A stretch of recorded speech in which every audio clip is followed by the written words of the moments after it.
शिरूर लोकसभा मतदारसंघात आता जोरदार प्रचाराला सुरुवात झालेली आहे। महायुती आणि महाविकास आघाडीचे नेते एकमेकांवर चांगल्याच तोफा टाकतायत, तर दोन्ही उमेदवारांनी गंभीर आरोपांच्या फैरी झाडल्याने प्रचार आता चांगलाच तापलेला आहे।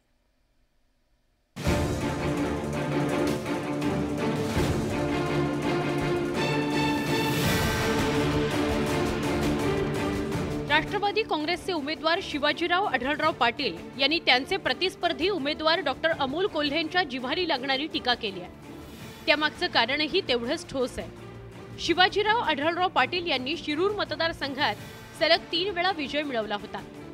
मात्र 2019 मध्ये डॉक्टर अमोल कोल्हे यांनी शिवाजीराव आढळराव पाटील यांचा पराभव केला होता। त्या पराभवाची परतफेड करण्याकरता आढळराव पाटील आतुर झाले।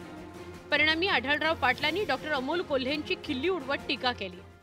भारतातला हा एकमेव मतदारसंघ असेल की हा मतदारसंघ खासदाराविना होता।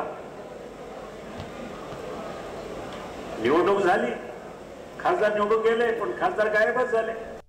जनतेला वेळ न देणारा आणि 5 पक्ष बदलणारा अशा शब्दात आढळराव पाटलांनी डॉक्टर अमोल कोल्हेंवर सडकून टीका केली।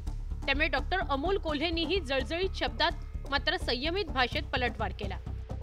हे सन्माननीय महोदय कांदा निर्यात बंदी विषयी बोलताना दिसले असते, हे सन्माननीय महोदय दूध उत्पादक शेतकऱ्यांविषयी बोलताना दिसले असते तर मला दिलासा वाटला असता। त्यामुळे बेडुकुड्या मारून विनाकारण टीका करणं मुद्दे नाहीत, त्यामुळे फक्त टीका करणं, खोटं बोल रेटून बोल अशी काहीतरी ही विधानं केली जात आहेत। त्यांचं वय पाहता मी त्यांना फक्त गेट वेल सून एवढ्या शुभेच्छा।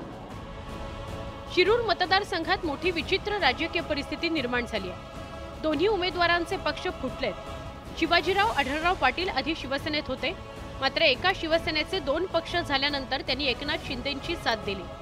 पण शिरूर मतदारसंघ अजित पवारांच्या राष्ट्रवादी काँग्रेसच्या वाट्याला गेल्यामुळे आढळराव पाटील यांनी घड्याळ हाती घेत उमेदवारी मिळवली। तर राष्ट्रवादी काँग्रेसचेही 2 पक्ष झाल्यानंतर डॉक्टर अमोल कोल्हेंनी शरद पवारांची साथ दिली। परिणामी कोल्हेंना घड्याळ सोडून आता तुतारी चिन्हावर लढावं लागतंय। एकंदरीतच आता मतदार कुणाची साथ देणार हे 4 जूनला स्पष्ट होईल।